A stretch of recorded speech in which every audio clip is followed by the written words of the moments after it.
এটাও অসীম দিকে যাচ্ছে, এটাও প্রান্তবিন্দু আছে। প্রান্তবিন্দু না থাকলে নির্দিষ্ট দৈর্ঘ্য স্কেলের সাহায্যে মাপা যাবে যাবে না। তাহলে প্রান্তবিন্দু নেই, নির্দিষ্ট দৈর্ঘ্য নাই। তাহলে এইটাকে আমরা কি বলতেছি? রেখা। রেখা হচ্ছে যে দুই ধরনের, একটা সরল রেখা আর একটা হচ্ছে বক্ররেখা। তাহলে এটা কি? সরলরেখা। আর যদি আমরা এভাবে যাই তাহলে এটা হচ্ছে কি? বক্ররেখা। বুঝা গেছে? বক্ররেখা আবার দুই ধরনের, একটা হচ্ছে খোলা বক্ররেখা, একটা হচ্ছে আবদ্ধ বক্ররেখা। তাহলে এটাকে কিন্তু খোলা বক্ররেখা বলবো। আর যদি আমরা এভাবে বলতে, এটাও কিন্তু বক্ররেখা। এটা কি? আবদ্ধ বক্ররেখা। ঠিক আছে? তাহলে রেখার বৈশিষ্ট্যটা জাস্ট মনে রাখলে হবে যে রেখার কোনো প্রান্তবিন্দু নেই, নির্দিষ্ট দৈর্ঘ্য নাই। তাকে আমরা কি বলবো? রেখা বলবো। বুঝা গেছে?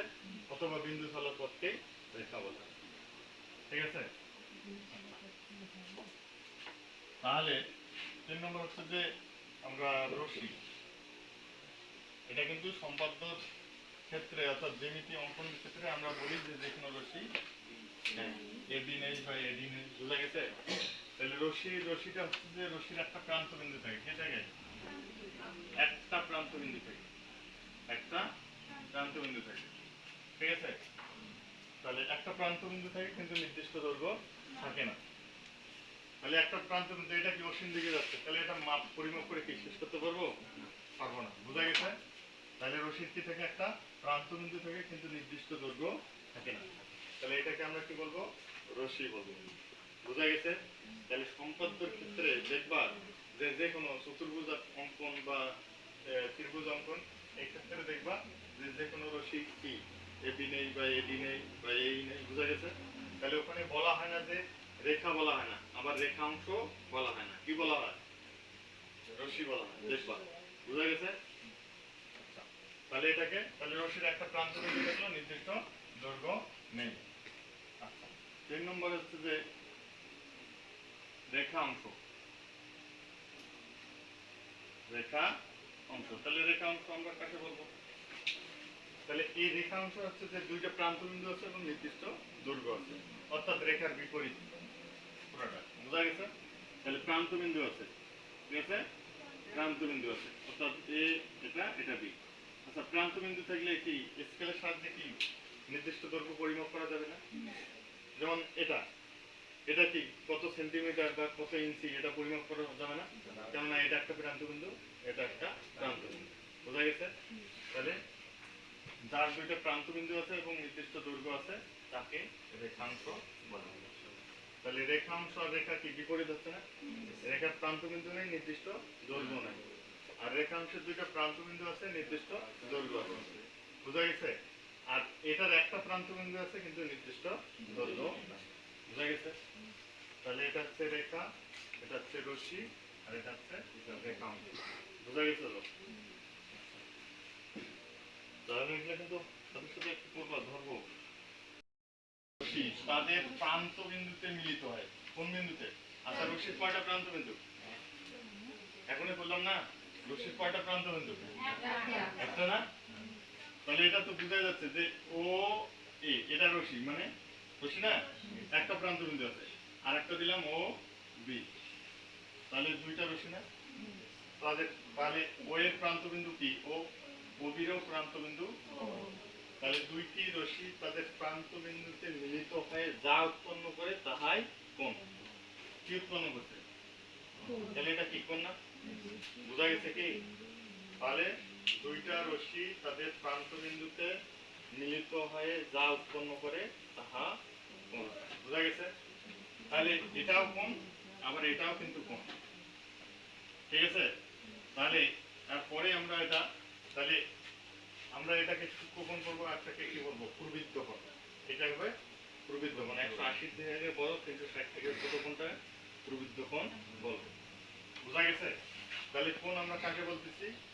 দুইটি রশ্মি তাদের প্রান্ত বিন্দুতে মিলিত হয়ে যা উৎপন্ন করে তাহাই কোণ। বোঝা গেছে? মুখস্থ করতে হবে, মুখস্থ করতে হবে। এটা কি রশ্মি না?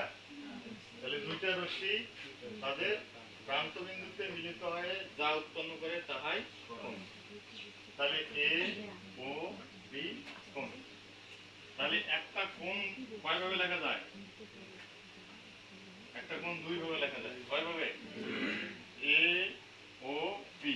আবার এটাকে যদি আমি বি ও এ লিখি হবে না? একই না নাকি আলাদা? যেখানে যে বিন্দুতে কোণ উৎপন্ন হয় ওই বিন্দুটা কি মাঝখানে থাকে, কোথায় দেখবে? বোঝা গেছে? তাহলে অনেক সময় যে বইয়ে যেরকম থাকে যে বইয়ে যদি বি ও এ থেকে হয়তো বি ও এ মুখস্থ করে, কিন্তু এটা যে এ ও বি ও লেখা যায়, বোঝা গেছে? সেটাই এখন না, মানে বইয়ে যদি কমা থাকে কমাও দেয়, বোঝা গেছে? তাহলে এ ও বি বা বি ও এ, তাহলে একটা কোণ কয় ভাবে লেখা যায়? দুইভাবে। বোঝা গেছে? আর এমনিতে যদি সংক্ষেপে লিখতে চাই সেটা হচ্ছে শুধু ও, শুধু ও। বোঝা গেছে? তাহলে একটা কোণ লেখা যায় কয় ভাবে? দুই ভাবে। কয় ভাবে লেখা যায়? তাহলে যে বিন্দুটাতে কোণ উৎপন্ন করবে সেটা কোথায় থাকবে? মাঝখানে থাকবে। বোঝা গেছে? তাহলে হচ্ছে এ ও বি বা বি ও এ একই। বোঝা গেছে? তাহলে এটাকে আমরা কি বলতেছি? কোণ। বোঝা গেছে? বোঝা গেছে কি? আচ্ছা, তাহলে দুইটা রশ্মি তাদের প্রান্ত বিন্দুতে মিলিত হয় যা উৎপন্ন করবে তাহাই কোণ। আচ্ছা, তাহলে এখন কোণের প্রকার হয়েছে। আচ্ছা, এখানে আরো কিছু কথা আছে। এই যে এই রশ্মিগুলোকে দুইটা রশ্মি না, একটা ওয়ে আর একটা ওবি, ওয়ে আর একটা কি ওবি, এই রশ্মিগুলোকে কোণের বাহু বলে। কি বলে? হ্যাঁ, তাহলে রশ্মিগুলোকে তাহলে বাহু কয়টা হলো কোণের?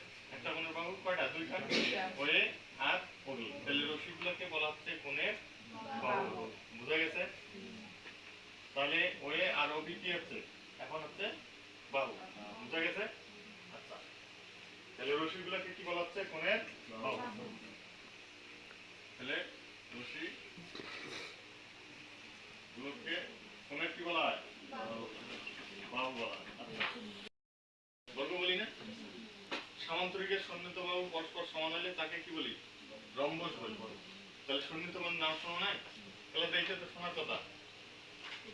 সামান্তরিকের সন্নিহিত বাহু সমান হলে তাকে কি বলি? রম্বস বলি। আর আয়তের সন্নিহিত বাহু সমান হলে তাকে কি বলি? বর্গ বলি। তাহলে সন্নিহিত বাহু নাম শুনছি, কিন্তু সন্নিহিত বাহু কাকে বলে জানো? এগুলো কিন্তু বই পাবা না। বুঝা গেছে? তাহলে সন্নিহিত বাহু অর্থাৎ একটা কোণ, একটা কোণ যে দুইটা বাহু দ্বারা উৎপন্ন হয় ওই বাহু দুইটাকে পরস্পরের সন্নিহিত বাহু বলে। এটা কিন্তু বইয়ে নাই, লেখে রাখো। বুঝা গেছে? সন্নিহিত বাহু।